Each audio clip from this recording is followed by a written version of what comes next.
ये सती सारे युग में नामी स्वामी सती सती है सती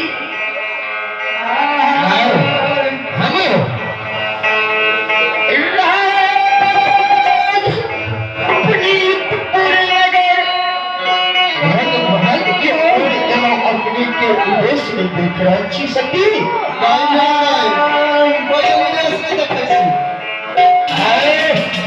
आजकल कौन परम से सती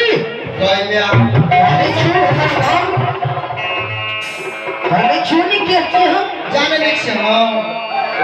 जाने तो क्या करियो ना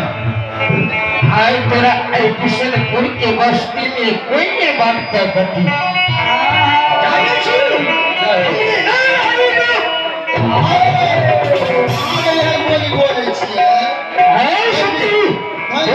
बात करो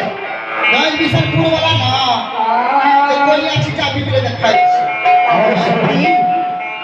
बताओ कि किस कमा के रहा बोला कहाँ गया है तू घर में उन्हें नहीं देख रहा खाना बने कोई पसंद